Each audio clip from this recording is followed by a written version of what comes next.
Tuning you in now to the LBX Show with your host, Brandon Wiley. Brought to you by the LBX Collective, your community to connect, engage, and inspire.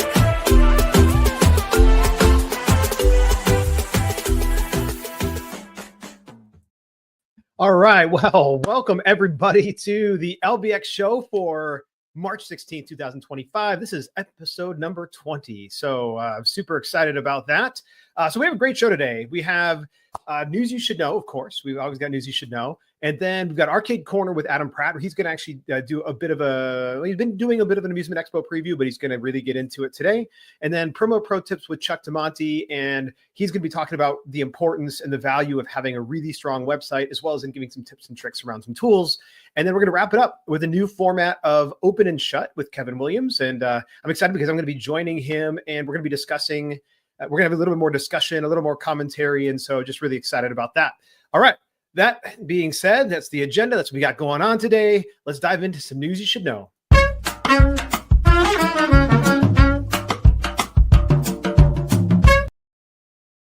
All right. Well, of course, I already talked a little bit about Amusement Expo, but sure enough, we have Amusement Expo going on next week. So I will be flying out on Tuesday morning, even though technically it starts Monday, March 17th for some of the education. And then Tuesday is some additional education. And then the trade show floor opens up the 19th and the 20th.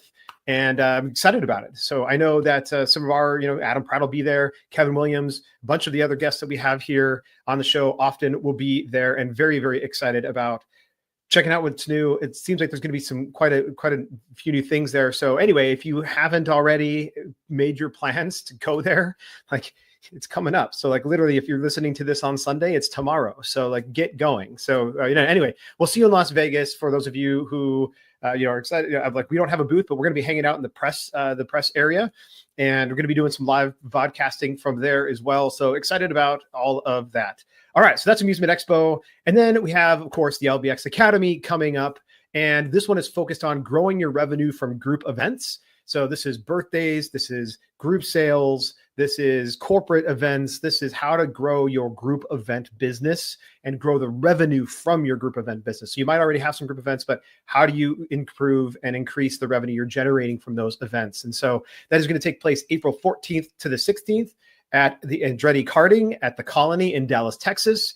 And if you want to register for that, you can scan the QR code here in the video, or you can this way. Okay, here we go. You can scan this QR code in the video, and or you just go visit lbxacademy.com if you are listening. So that is the LBX Academy, and hope to see you guys there. We've got a great, talk a little bit more as we get a little bit closer, but we've got some good faculty there, and we're even lining up potentially a couple of surprises. So anyway, we're really excited about what's coming up there. Okay. So I want to talk a little bit about, before I dive into that, I want to say something. I want to say congratulations to Beth Standlee and her Trainertainment team. It is their, not only is it their 20th birthday anniversary year this year, but they're also announcing their expansion of their brand to the Growth Pro group. And then also the promotion of Candice Kelly to CEO. So Beth is taking a chairperson role in her business that she started 20 years ago. And I couldn't be happier, and absolutely love Beth Standlee. And if, honestly, a lot of what I've been able to do in this industry and how I ramped up and got into the industry so quickly, I owe to her. So definitely thank you so much, Beth, for that. And you know what? She put out a video that I thought was so well done. I want to play that for everybody here right now. It's a short little video that just talks about some of the changes happening to her business. And so let's take a listen. Maybe. To announce that I will be moving to chairman of the board and promoting Candice Kelly to CEO of The Growth Pro Group is the parent company that is going to provide collaboration and unity between 3 divisions.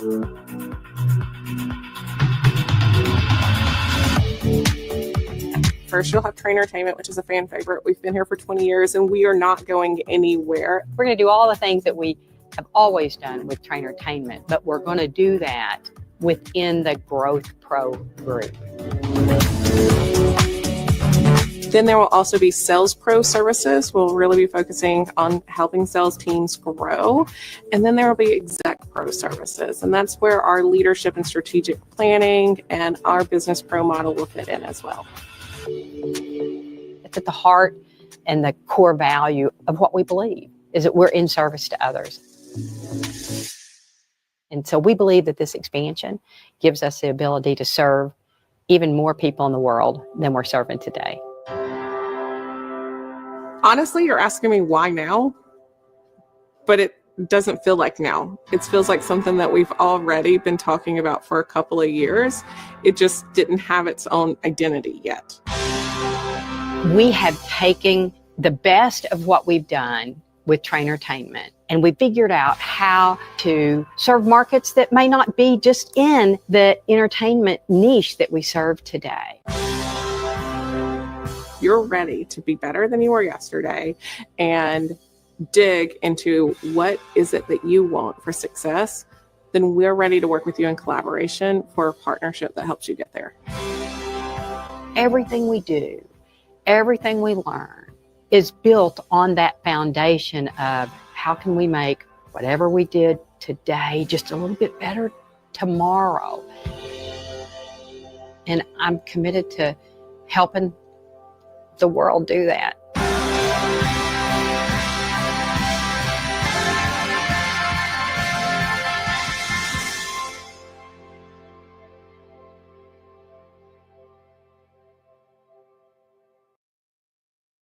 Yay, that's awesome. That is so exciting and so happy for Beth Standlee. So anyway, so much so many congratulations go out to you, and also happy for Candy for the new opportunity and the new role and stepping into that CEO role. She has big shoes to fill with Beth, but I know she will do well. So anyway, that is, I think, again, congratulations to Beth and the Trainertainment team.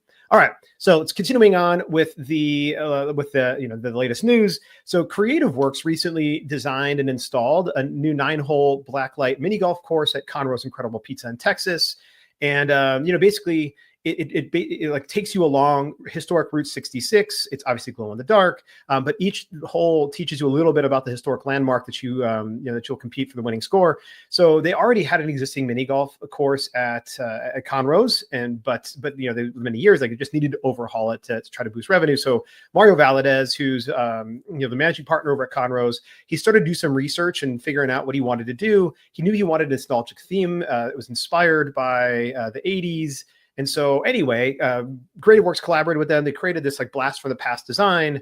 And I just thought, I don't normally talk about this blacklight mini golf, like frankly, but I just thought that the design was really creative. Like a lot of the blacklight mini golf you see is just like, okay, it's dinosaurs or it's like an underwater theme or something like that. It's like pretty standard. Or space theme, but I thought it was pretty cool. So each one, like there's a historic landmark along Route 66, but then there's also like interspersed with all the different little things and memories from the 80s and the early 90s. So you've got the Game Boy, and you've got the Rubik's cubes, and you got different, you've got Mario Brothers, and different stuff going on there. Like I love the walls. Like it has a very like an 80s feel to the painting and the murals on the walls.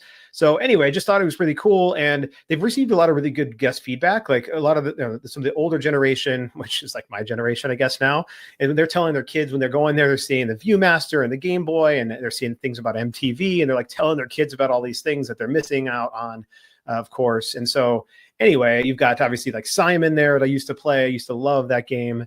And so anyway, I thought they did a phenomenal job with this theme. And, this is what happens when you do some research, create, get a little bit creative. You can have something come out with, as long as you're working with a good partner like Creative Works, you have something that comes out really well done. So anyway, I just thought that I wanted to share a little bit about that. And then, one of the things too we've got is, we talk about Meow Wolf fairly frequently on this show, and they've just announced a new location that they're going to be opening up. It's in New York, and they're calling it the Interdimensional Arcade.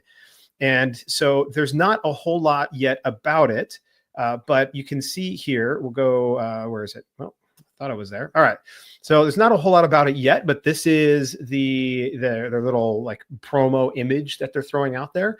But what we do know is that the focus of the New York location is going to be focused on video gaming and arcades, and it's going to involve the storyline of Plotzo. So Plotzo is this interdimensional rat king, and he's shown up a few times in other Meow Wolf locations, and it's typically involved with like some of the strange arcade spaces. So if you go to the location in Grapevine, which I've been to recently, they have a one like weird little arcade room, and it's got a bunch of playable art games. And so this is actually like, you know, one of them there.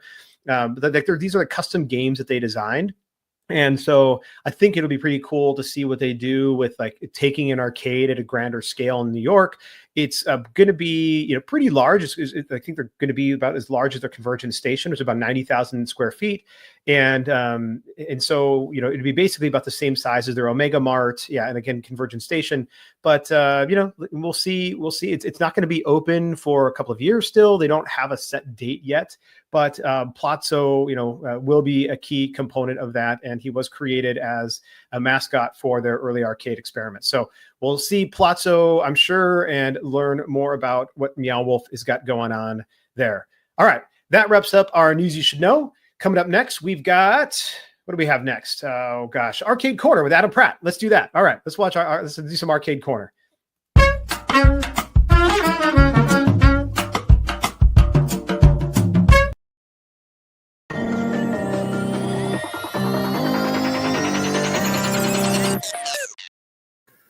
Greetings, everyone. It's Adam for the Arcade Corner here on the LBX Collective. And this Wednesday, we're going to, well, technically it's tomorrow that Amusement Expo 2025 starts in Las Vegas, Nevada, where you'll have the educational seminars and such. But then on Wednesday will be the trade show portion, which will be that day as well as Thursday, where we get to see some new products in action. Now, what's interesting to me for somebody who's attended almost every Amusement Expo since 2007 is that usually if you go to IAAPA and then you go to Amusement Expo, there's not a whole lot of new stuff to see as everything gets to debut at IAAPA, and then the more polished versions show up later at Amusement Expo, but there's not always something that we've never seen before at that show.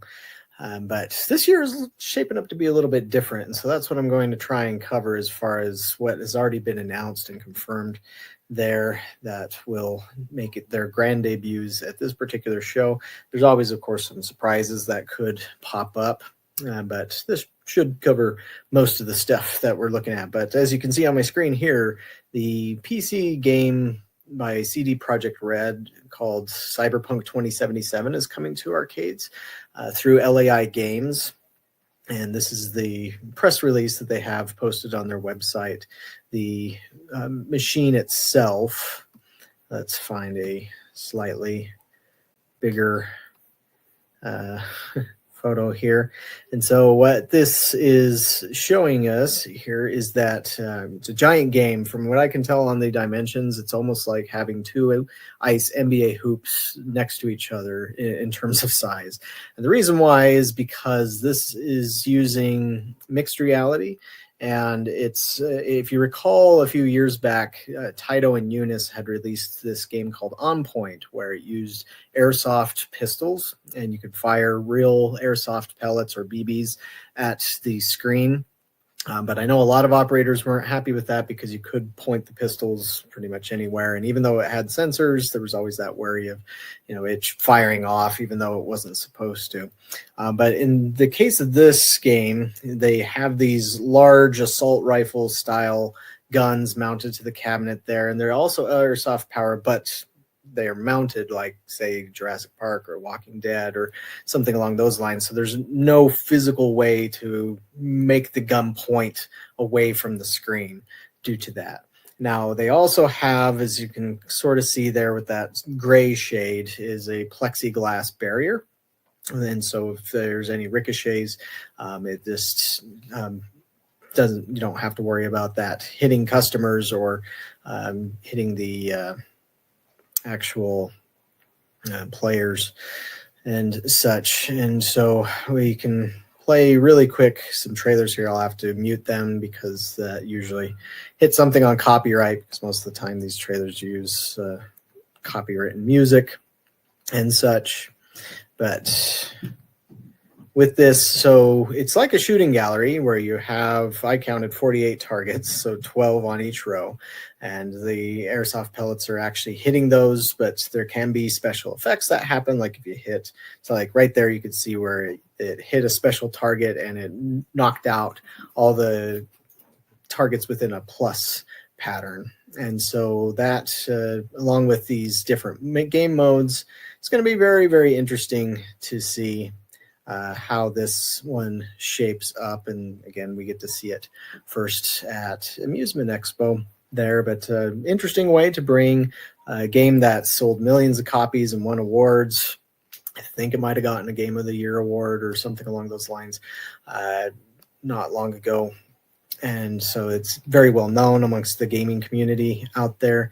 But that's not the only name that's grabbing a lot of attention. Next up, one thing that has been getting a lot of hype. Now, this may not be well known in all circles, but this game here by Sega Amusements called My DX. This is a game that's been out in Asia since, I think, 2011, 2012, around there. And it's popularly known as the game that looks like a washing machine, or the arcade washing machine game. But it has nothing to do with washing clothes.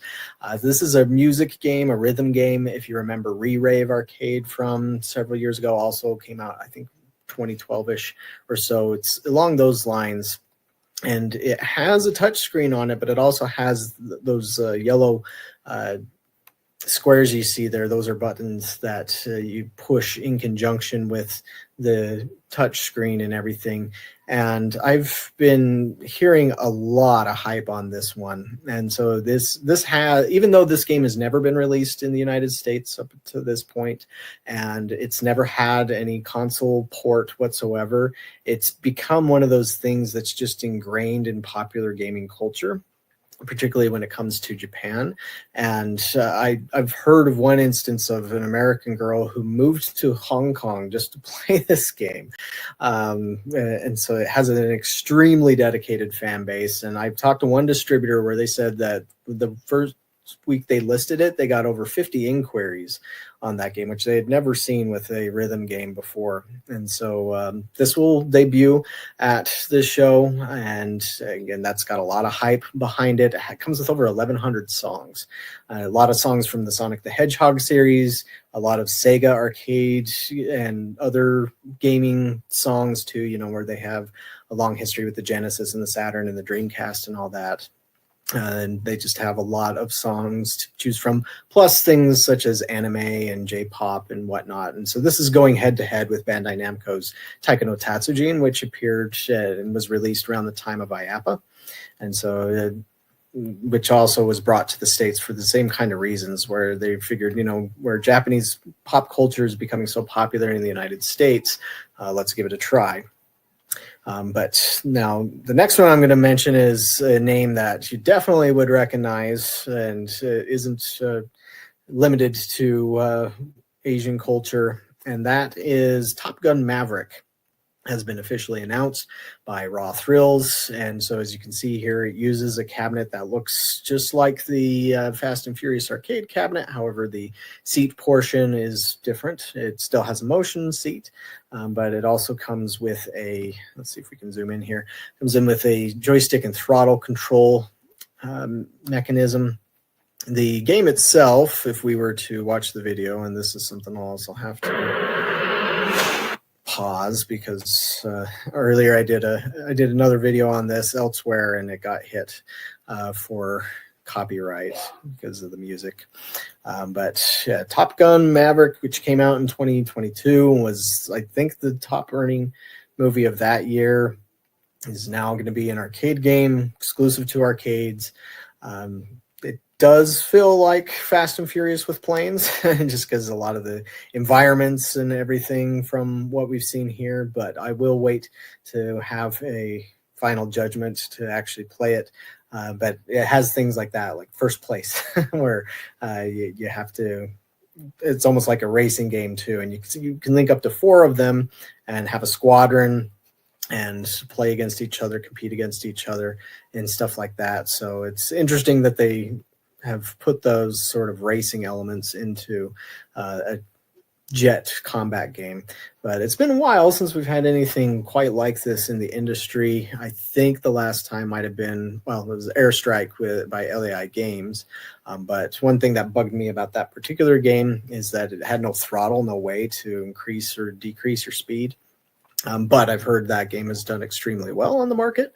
And so something like this, which comes with a big name attached to it, is probably going to manage that just well. Now, of course, this does not have anything like Tom Cruise or Val Kilmer or any of the other actors in it for us to, for players to recognize. So unfortunately, I assume it'll have voiceovers and all that just from different actors. But if it did have something like Tom Cruise in it, then the game would probably cost an extra $5,000 or something crazy like that. But that's not all. There's another game that is going to debut at the Expo, and this is from Alan One. They had won the IAPA Brass Ring Award in Games and Devices, the first place for Asteroids Recharged at IAPA. And they have joined up with an indie arcade game developer called DSM Arcade, who had created a game called Perfect Pour. And Perfect Pour, while it was on test, it must have been seen by somebody at Baytech. And Baytech took that same idea and applied it to their Icy Slush Rush game. But DSM Arcade and Alan One have teamed up to essentially upgrade Perfect Pour into an FEC model. And that is now called Soda Slam. And it's actually being built here in Utah, where I'm located. I wasn't able to get over to the factory to check it out. It sounded like they didn't really want me to stop by and see it until it was finished, which is all right. But it has these huge fiberglass soda cans on the side, and then these tap joystick controllers. These tubes here actually have LEDs in them, and from what I hear, they have this effect that looks like it's filling up liquid, or liquid is flowing through it when you're pulling down on the joystick. It also has rumble motors. But I should back up really quick, is that the way this plays, it's kind of sort of like the old Tapper by Midway, where but what you have here is you have customers coming up to the tap or to the bar, and a glass appears, or a cup, and then you pull down on the tap, the corresponding tap, and then liquid starts to pour. You want to get it to a perfect pour where it's absolutely to the top of the glass. Don't spill it, and also don't underfill it for the most amount of points. If you spill, then that'll actually pause that character for a little bit before it resets. But then you just have all these characters coming at you, and you have to go through it. And so, very fun game. I've played it, or at least not on the cabinet yet. I've just played a software build, but very fun, very intense game. One of those classic style games that's easy to learn, difficult to master. But this will make its grand debut as well at the Expo, along with a 2-player upright version of Missile Command Recharged.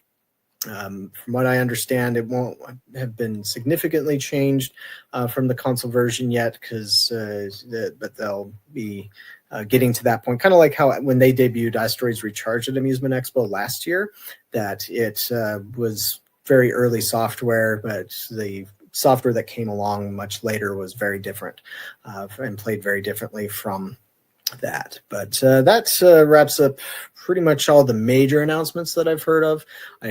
From what I know, most others are also going to have something to debut. There was going to be one company, X Arcadia, who's been at IAPA and Amusement Expo before, that was going to announce a new game that's attached to a really big anime IP, but they ended up pulling out of the show. And so we'll see about what they have, but they have a lot of games that are coming later this year. But we'll be there to check out these games in person and talk more about them, which we probably will be for the next little while. But thanks for watching, and we'll see you next week.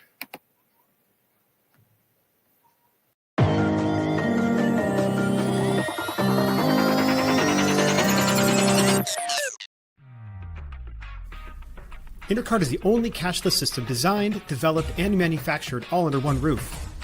They introduced cashless technology to the amusement industry and have been leading the way for over 30 years. Cashless systems from Intercard increase customer spending, guest satisfaction, and boost revenues by up to 30%. Intercard is so proud to be serving the amusement industry, and if you aren't already part of their global family of customers, they hope you will become one soon.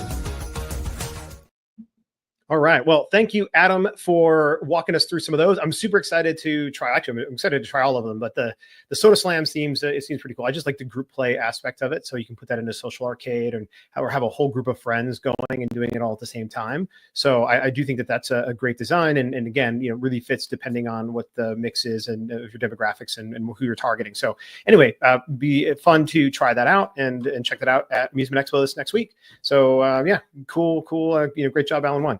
All right, going to do some promo pro tips with Chuck DeMonte.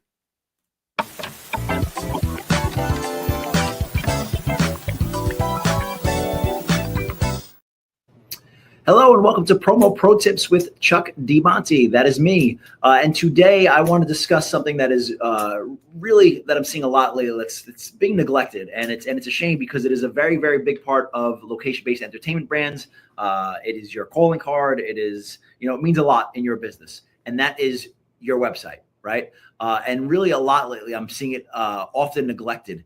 And the reason why that is really important is your website communicates to people who you are, what you offer, what times you're open, what your attractions are, right? All of that is so important. It cannot be understated. If somebody were to meet you for the first time and they were all disheveled and had bad breath, and you would form certain opinions about that person, right? So you might have this great location, but people don't see that first. They see your website first. So if they land on your website and it's really just not up to par and it's kind of, looks old and outdated, or it's just, I don't know, it's hard to navigate. It's like they're going to get that same idea about your location, right? They're not going to get excited to go there. They're going to say, oh, it's, it looks okay, right? So I cannot tell you and stress to you enough how important your website is, right?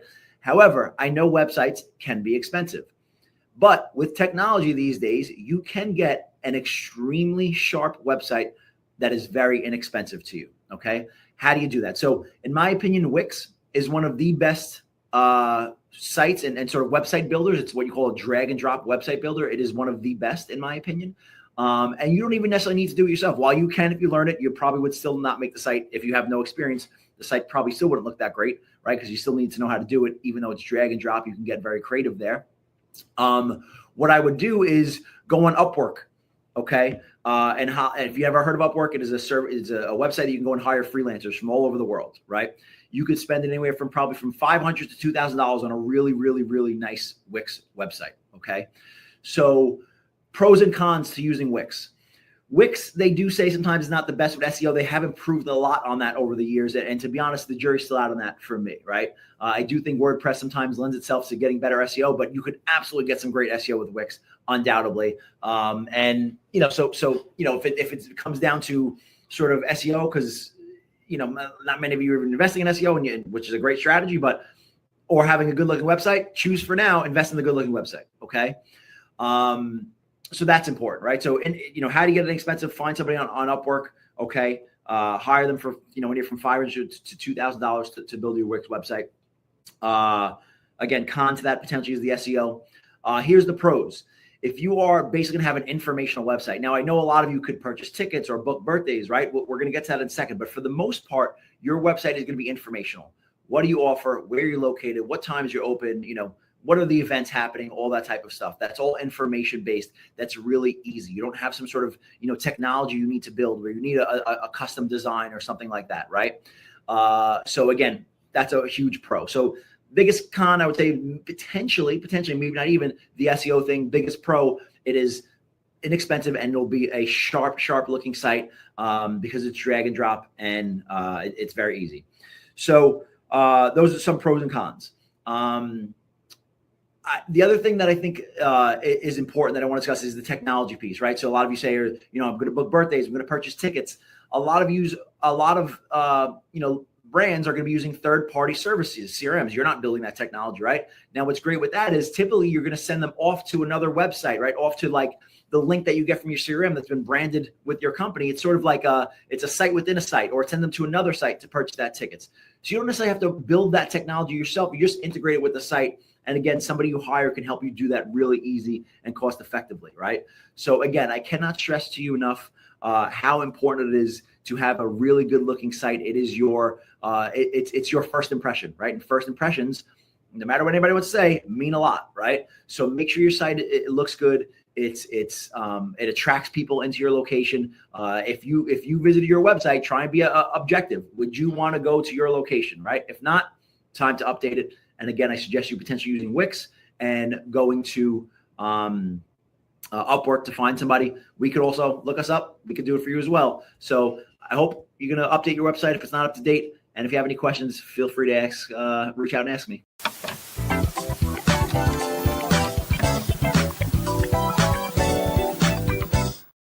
If you run a location-based entertainment brand and want to attract more visitors, check out Radius. They use real-time location data and customized marketing strategies to help brands like yours stand out. Radius can boost your foot traffic and build a loyal customer base. Plus, they're offering a complimentary local market analysis to show you exactly how they can help you grow. Curious? Visit radius.co and ask about your free market analysis. That's RAYDIUS.co.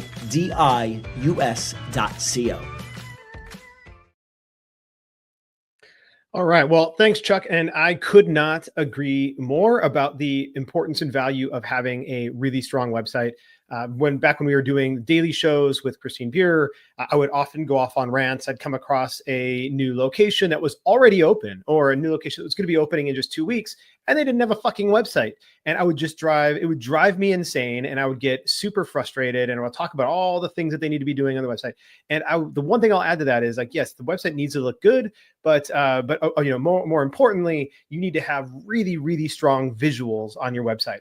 I cannot say enough how frustrating it is to go to a website of a new location that's just opened, or even one that's been open for a year or two, and see one image, and that's it. Like one image. Okay, well, what is that going to tell me? What, like, and you list out your attractions and like have like a generic image about that attraction there, like some, like a little golf ball. Like if you get a mini golf, it's like a golf ball and a putter. Okay, well, what the fuck does that mean? I want to know actually what that attraction is going to look like and what to experience, especially when you have great photos like what we were looking at earlier with Conroe's incredible pizza. Put some of those photos there so that I know what to experience and I can get really excited about it. Okay, rant's over. That's enough. Thank you, Chuck, for walking us through that and giving some great tips as far as how to actually go and implement a good website. It isn't as hard as you possibly, as you might think. And yes, there are great experts out there who can do it. All right. I am excited, though, about this new segment where I actually join Kevin Williams for his Open and Shut. And we talk a little bit about some of the different things and, some of the different things that are opening and what's coming down the line. And so anyway, I'm going to go change my clothes. No, actually, I'm not. This is recorded yesterday. So, we're going to go ahead and roll the tape and see what we have coming down the line today.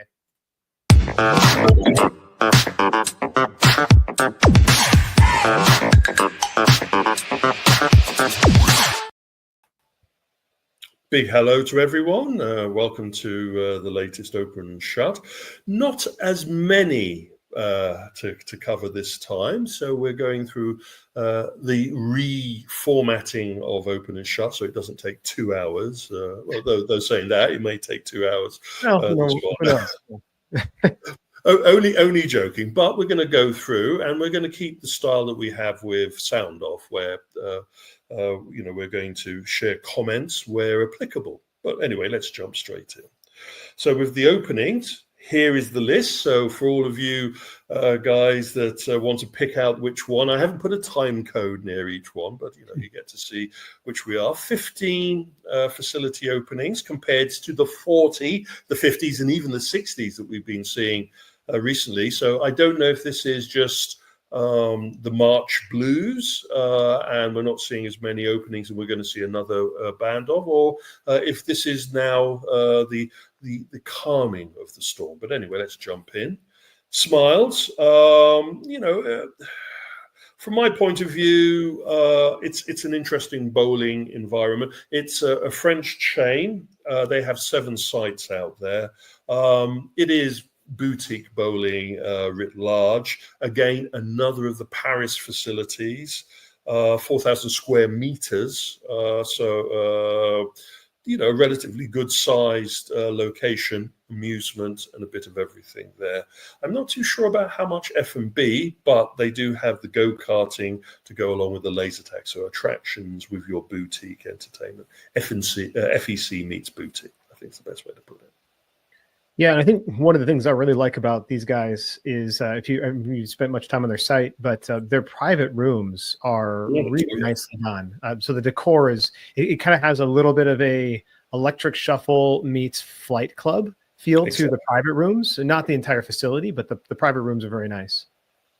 I didn't see karaoke there, but those private rooms look like they could handle karaoke. Yeah, there's a microphone stand and like a screen, so it seems to be that's the case. But yeah, they didn't push it in their marketing, and maybe I didn't speak my French correctly when I was reading it. Our friends at Agenda, the latest Get Into the Game Oasis facility opens. This is quite a large one for them. It's a refurbishment, so. This is a Sega site that was then turned over to a Geico, and then the Geico has now been given an update, redeveloped. It is the largest of their facilities, so I'm interested.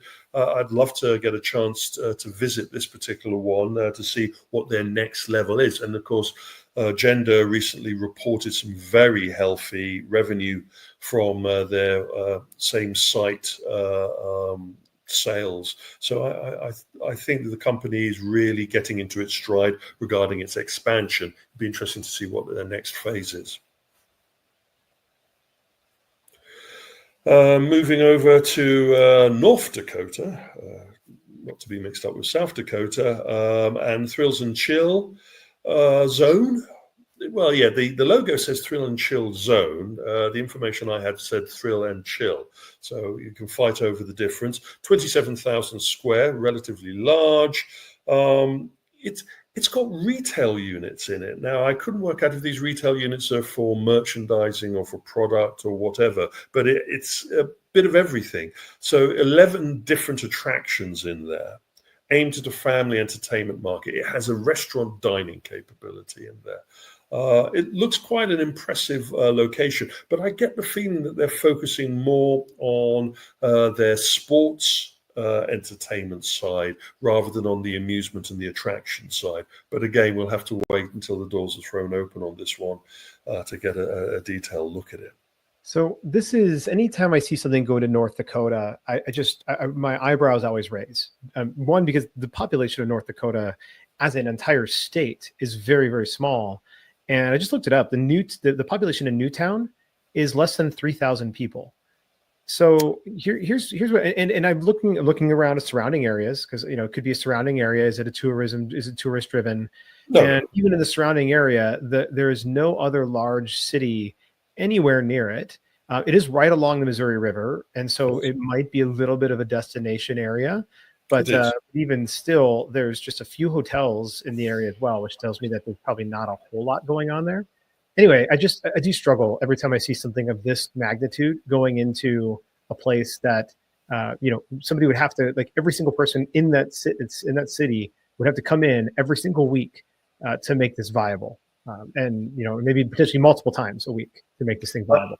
I'm going to do what I did with a client many years ago. Did you check how many army bases there are around there?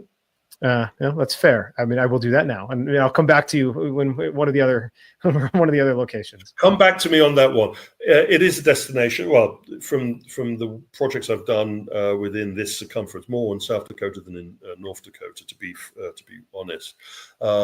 They do go by hubs. People are prepared to drive a lot further to go to specific entertainment locations.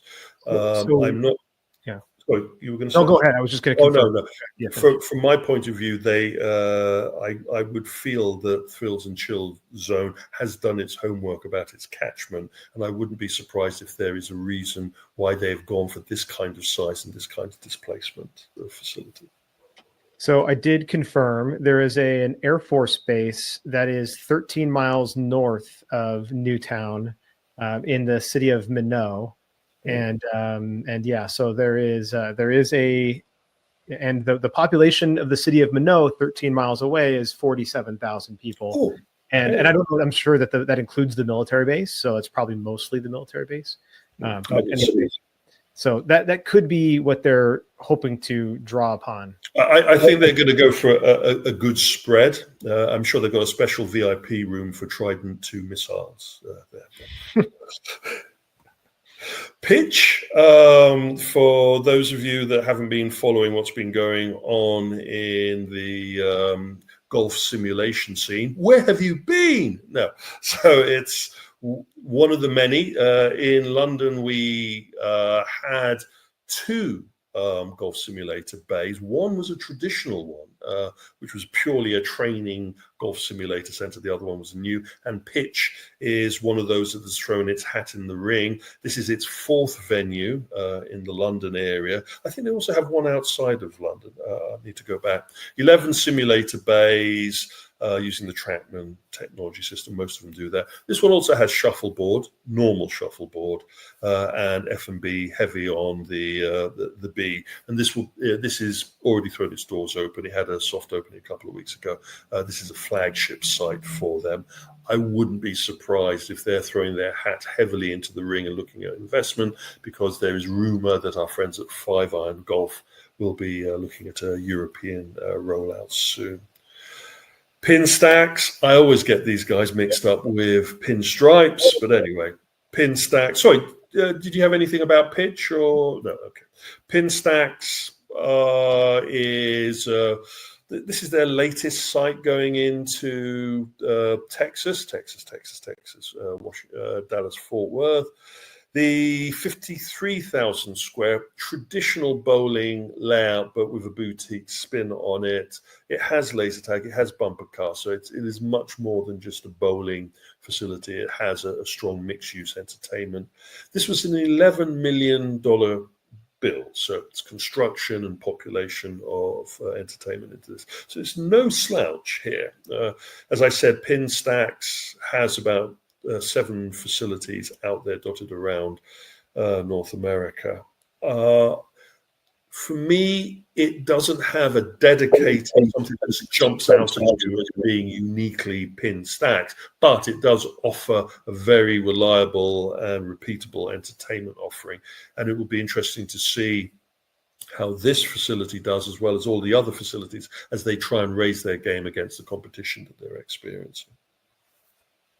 Yeah, well, we'll see. I mean, ideally, they serve better than Pinstripes, given some of the troubles that were just even announced this week with the Pinstripes. So, we'll see how. I want to see how Pinstripes turns around. I was just wildly shocked at the Orlando location when it opened just this last year. I visited them, and man, it's a beautiful facility, but way too big for what it is, and for and for the amount of visits that they were getting when I was there. It was like a ghost town.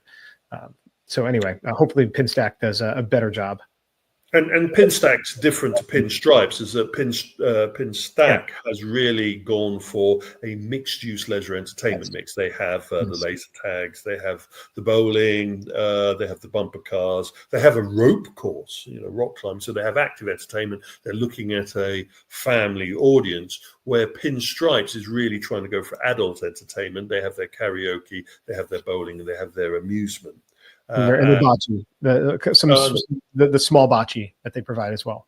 Small bocce, as well as the last one I was in, they had darts. They were trying desperately to be all things to all men, and I feel that we will find out how the lay of the land goes with Pinstripes if they survive the current financial problems that they're going through. I hope I don't have to add them to the shut side of our presentation.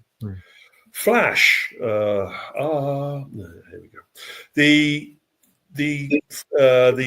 Italian facility. Really, this is a K1 go-karting facility that has been added to a hub, an entertainment hub that is being developed in Turin. I'm not sure how close to the old Fiat factory this Flash facility is, but from the pictures, 18,000 square meters. That's a big site. It's got a multi-level go-karting, it's got bowling, it's got amusement, it's got restaurant F&B quality. This is a very impressive facility from just looking at it, and it is a part of that European resurgence that we're seeing. Italy following France, following UK, really dropping in some coinage regarding the development of new destination entertainment sites. F1 Arcade been in the news a lot regarding the acceleration of their rollout. They're really pushing their North American investment. 15,000 square, 68 simulators in this facility. Their F&B, their signature food offering, as well as the dedicated bar and the screens for the race watching, or watch parties, as I like to call them.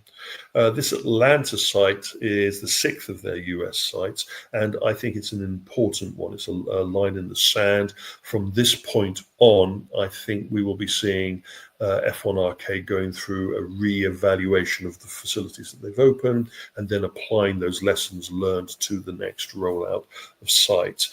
I'm expecting that they will have in North America this time next year about 10 to 15 facilities open. So this is a very aggressive rollout program, but also be prepared to see some changes in the offering now that they're getting the revenue numbers back and they're seeing what is popular and what isn't. Yeah. I mean, I've yet to still attend, visit one of these F1 arcades. Las Vegas. I'm hoping to do it next week when we're there together at Amusement Expo. But like, I'm just really concerned about the speed in which they are opening these facilities without yet having a proven US-based concept that they, in mix. Like, this is what I would call in software and technology, we talk about product market fit. Does the product that you have and your pricing and packaging and everything else fit the particular market? And I don't know that they have that product market fit yet. I don't know that they don't either. So I'm not saying, but I'm just concerned when I see this type of aggressive rollout and they've not yet fully proven the model. I've had to do extremely detailed evaluation of F1 Arcade since its conception all the way now to its full rollout. And I have seen some interesting aspects of the design and the concept, which begs further evaluation. We will see, it'll go one of two ways. Either we'll see a change in management and a reaffirming of the direction in which they go, or everything will just carry on as it is, and they will be given the rope to continue to hang themselves down the path. Two of the things that I can point individuals that are like myself, inquisitive and like to keep tabs on these, see how well their currency is doing, because for those of you who haven't been watching very closely, F1 Arcade actually has its own currency regarding the payment to play, and also keep an eye on their secondary and tertiary entertainment offerings. They offer more than just race simulators regarding interactive entertainment at their stores. How many people who have wandered into an F1 arcade and spent time there noticed that there were other entertainments there? These are the questions that will be asked when we get to see their revenue numbers, because no matter what they think, we will be getting to see their information on their revenue numbers, their same site sales. Altitude continues its active rollout of facilities. We now have Palm Beach, or West Palm Beach, Florida, 35,000 square indoor active entertainment facility. It includes an event space as well. I was interested to see that it has 25 amusement machines, though from my research, I couldn't tell you what those amusement machines were. Were they redemption? Were they videos? Whatever. But this is an interesting move that we're seeing them add more amusement machines to their mix compared to no amusement machines. I remember when Altitude Facilities didn't have any entertainment aspect. The F&B isn't that big component, but it is trying to keep the dwell time up. So this is a retention number. 90 facilities, very impressive chain. Now it's the question of how they keep that momentum going, and are they positioning themselves against the competition from the other active entertainment sites that are opening, as well as some of the trampoline zones that are now pivoting away from trampoline and adding, like themselves, climbing walls. Joey the Cat, interesting name, San Francisco facility, 27th house. So this was quite a large site for a mum and pops kind of arrangement. Popped up on my radar. It has a limited bar. It has private hire space. So the whole space is really looking at itself as a kind of party private hire venue. And we will be talking about the private hire scene in our sector in one of our coming sound offs. But this is an interesting site.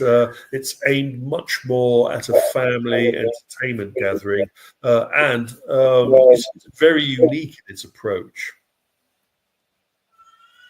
Yeah, so I was looking at it and looking at where it was in San Francisco, and I was like, okay, well, is it one of the piers? Is it going to be something that's going to be driven, driven by, tourists or tourism? But it's not. It's right in the mission. So it's going to have to be fed by companies and people that live and work in the area. And as we've heard in the news, the last couple of years, post pandemic, San Francisco has been completely hollowed out with a lot of the workers there. So they must see something. I haven't visited this part of San Francisco in probably about 2 years, so they're probably seeing something I'm not. But that does seem like an interesting large venue for the area of San Francisco proper that it's in. Post-COVID, I walked around this area doing some research on another project, and you could see then hollowed out. This was 2019 that I got a chance to see this. But looking at the website and doing a little bit of research into this, they're clearly targeting a social entertainment component for private hire. So they must feel very strongly that this kind of social entertainment experience isn't available, and hopefully their research proves them correct. And if they found a model that works, then this could be a model that could be rolled out into other locations, other venues, Detroit, such like Denver, Colorado, for this kind of application. But we need to see it work first in a baptism of fire in San Francisco. Yeah, I will say one last thing. Apparently, Joey the Cat is an actual person, and he is the #1 ski baller in the world right now. He holds that he holds that championship title, which I didn't even realize was a thing. But he is a 3-time national skee ball champion. And now, so he's the #1 roller in the world, 3-time national skee ball champ. So there you go. That's Joey the Cat. When you do your research on the site and when you look at the about, they tell, the beginning coverage talks about Joey the Cat, the individual, more than it talks about the facility. So let's hope this isn't just a labor of love where Joey's created a personal space for himself to practice. It feels like it by the looks of it, but I'm not going to go there. Not going to touch that one. So up and down, another retro barcade, or beercade, as I have to say for legal reasons. Birmingham, Alabama gets this one. This is part of a chain of 8 facilities dotted around the area. Very heavy on the pizza side and the beer side, as well as the retro arcade machines and the watch party capability. A proven formula. They're rolling it out. We will have to wait and see how many more up and downs they're going to be compared to all of the other venues. I think we're going to get to a critical mass this year of how many retro arcades you can open. And it goes back to my constant commentary about where the hell are these guys getting all of their machines from. We're going to, at some point in time, it's going to be cost effective to start making copies of classic arcade machines to populate these facilities with. That's my retirement fund sorted out anyway. Over to Five Irons. We were talking about Five Irons Golf, and Five Irons Golf announces Tennessee again. If it isn't Texas, it's Tennessee, added to the list of new venues. 11 simulator bays. They always seem to go for 11. I seem to spot out of this 15,000, 14,000 square foot layout. But again, they are adding secondary entertainment. We have now AR darts added to the component. So it isn't just a dart board stuck in the corner. They have added some AR darts. They have their pool table, which they've always seemed to have added, and they have their full service bar and beer. The last one I was in was in Area 15. I'm looking forward to sticking my head in again just to see how it's going, if they've added any more secondary entertainment to this. But it seems to be a formula that they're happy with. 34 facilities dotted across North America, and of course the rumors now that they're looking at an international rollout. I think I was talking about one in Dubai recently. I can't remember if it was Dubai or somewhere in the UAE had it a Five Irons or a golf sim. But anyway, one of those chains that we're going to keep an eye on, especially now with the Callaway Golf separation from Top Golf. We also have X Golf, which is the Top Golf version of Five Irons with their simulation bay. And again, the jury is out whether this is going to still be part of it. Carrying on. Real quick, was that Up Down? Was that location in Nashville? Did I miss that? That was Alabama. Uptown. Okay, because they actually have one in Nashville as well, Yep, not Tennessee. downtown. So it is a little bit out of the main downtown area, but they have an Up Down in Nashville, and so yeah, it was interesting to see Nashville getting some more entertainment, because when the FEC summit for MyAppa was in Nashville a few years ago, there was actually very little. So it's good to see that that's coming through. And I also would say that what we're seeing is the competitive socializing side of entertainment versus the more traditional family entertainment in the Nashville area, which makes sense given the demographics of the tourists that come through. There was a lot more entertainment available during that summit meeting, but the association decided not to visit anything beyond their esteemed membership. So there was that's fair. I will say, as one of the ones who went and visited some of those, because I was on the committee and I think I might have been the chair at the time, some of those facilities should not have been visited anyway. They were pretty rough around the edges. So there's entertainment there. I'm not going to stick my head on the chopping block and say it's good entertainment. Yeah. Our friends at Battle Carts, their 11th Belgium facility of the 31 facilities that they have out there. I didn't know they had 11 in Belgium. There's a trip to do. Try and visit every one around there. They're keeping their powder dry. These guys, they are rolling them out at a lickety split. It's taken them some time to get past the original 6 venues that we always talked about to now talking about 31 facilities. The franchise is gaining momentum. The interesting one about this facility and Malady is that it hasn't got any F&B to it, so it is just the warehouse and the space. But they are next door to some other, so we say, hospitality components. So this is being used as an anchor to feed off of the other facilities. But I'm just amazed that they, can get away with 11 within Belgium. It is a Belgian company, but I wonder what the retention of player base is like. I always get the feeling that Battle Carts and Chaos Carts could turn into a one and done unless you build a real strong player championship and tournament component to it. Yeah, I mean, the only thing I'll add to this, and then I'll Well, you having been stuck out inside one for our last yeah, I couple was not in Battle Card, I was in Chaos Card, but same product, right? Yeah. Effectively the same product. I'm sure they would hate me saying that, but similar. but I would say, like, I certainly would do it again. It was a thoroughly enjoyable experience. I think the biggest issue is that, at least in Dubai, which it's Dubai, so I understand, it was expensive given the 20-minute time limit. It was about $40 US roughly to play for 20 minutes, which is expensive in my view. Wherein I'm looking here, at least at this location that's opening, for 15 minutes, it's about the equivalent to about $20 US right now. And that, I think, is a lot more palatable and more in line with what I would expect to pay. And I would do, you can buy packages 3x15, 4x15 minutes. And I would do it. I mean, it was really enjoyable. And I would go back again. I would go back with my kids and even friends. I wonder how long it's going to be before they work out that they're leaving some cheddar on the table where they could actually do a paused moment. So we say you do two 15-minute sessions, and then in the middle, you actually do a light show, or you do some kind of thing using the projectors, and then you have the next race, so you can make an experience out of it. There you go, guys. You can have that idea for free. Send me a drinks token. The John Wick's experience has finally been completed.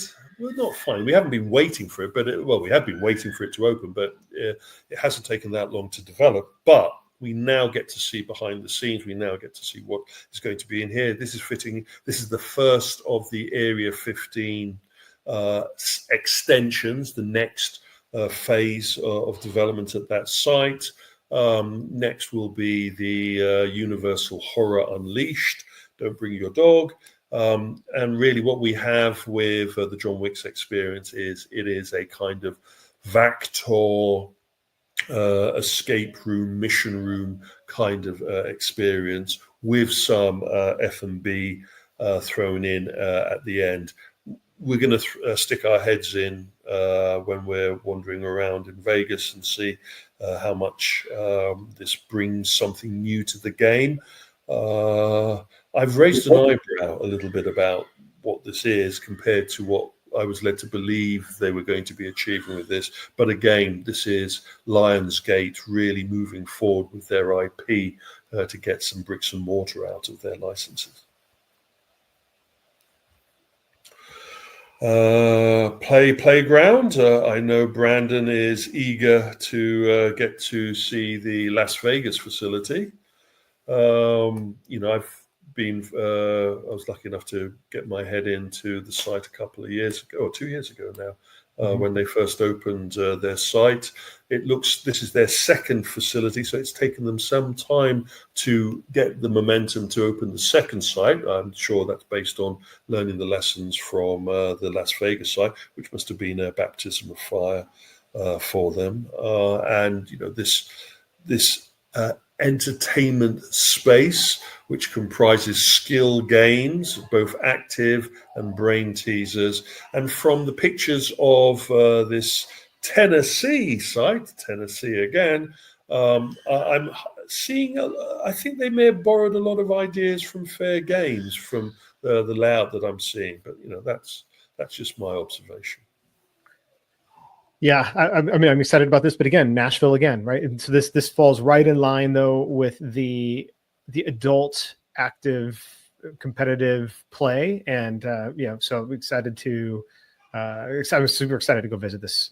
And I'll be talking about it on the LBX show following the Amusement Expo.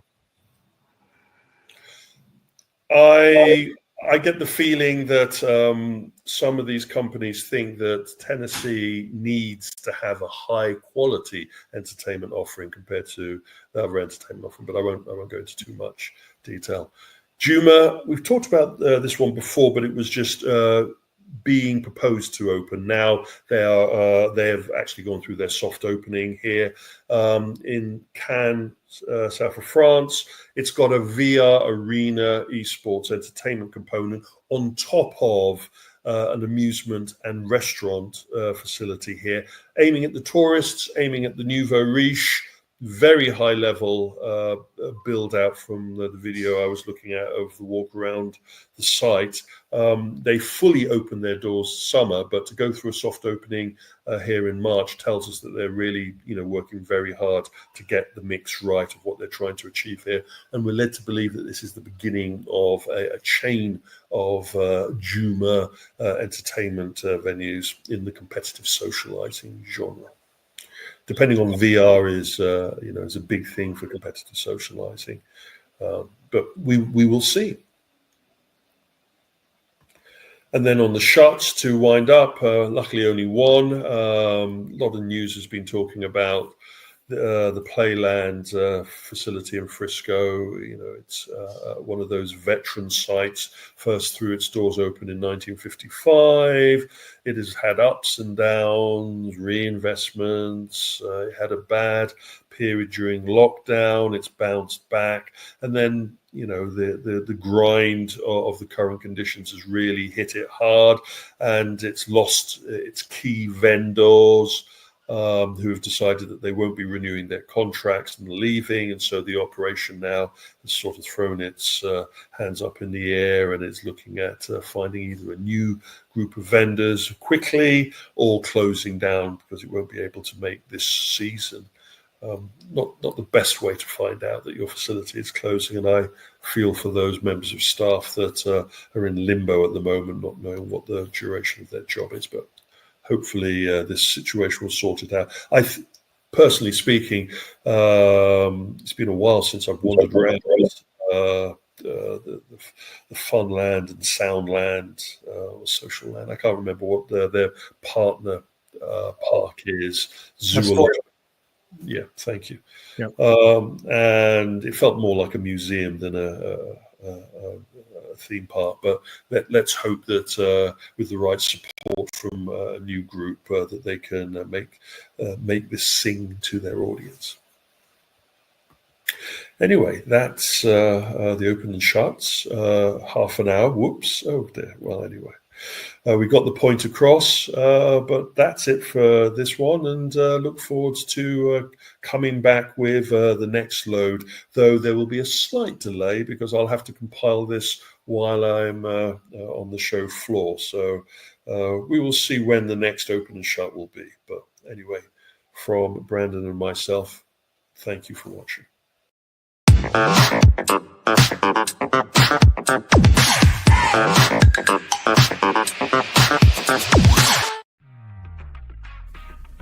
Intercard is the only cashless system designed, developed, and manufactured all under one roof. They introduced cashless technology to the amusement industry and have been leading the way for over 30 years. Cashless systems from Intercard increase customer spending, guest satisfaction, and boost revenues by up to 30%. Intercard is so proud to be serving the amusement industry, and if you aren't already part of their global family of customers, they hope you will become one soon. All right. Well, thank you to Kevin for walking us through all of that stuff. So it was some good discussion, and I don't have anything else to say because I already said it. All right. We're going to wrap up here with a quick little note about LBX Galaxy. So if you haven't already signed on or joined the LBX Galaxy, that is our online community, you can scan this QR code here, go to lbxgalaxy.com and get connected and engaged with other people from the LBE and FEC industry in space. So it's a great place to go get more news and information and share that stuff as well. All right. And then this next week, there will be no sound off. So we did not record one because we're going to be at AEI. We figured nobody else is going to be listening to a sound off on Tuesday while we're all at Amusement Expo anyway. And that's probably not true. I'm sure somebody would be listening to sound off. But anyway, we decided not to record one because we're going to have lots of stuff to cover. And Kevin's going to have a lot of trends to cover after that. And then stay tuned as well for some live vodcasts from the show floor. And then we're going to have a wrap show as we did with the EAG and as we did with IAPA Expo. We're going to bring some of our other friends on, and we're going to record a Amusement Expo review show and get that all out there. In the meantime, I'm excited to travel out to Las Vegas next week and check out Swingers, Playground, John Wick's experience over at Area 15, F1 Arcade. And if there's anything else that I'm missing, please shoot me a message and let me know on LBX Galaxy, on LinkedIn, on my email, wherever you want to send it to me. So, all right, well, that's a wrap for this week's LBX show. This is Brandon Wiley signing off. Stay tuned and keep kicking ass. Show.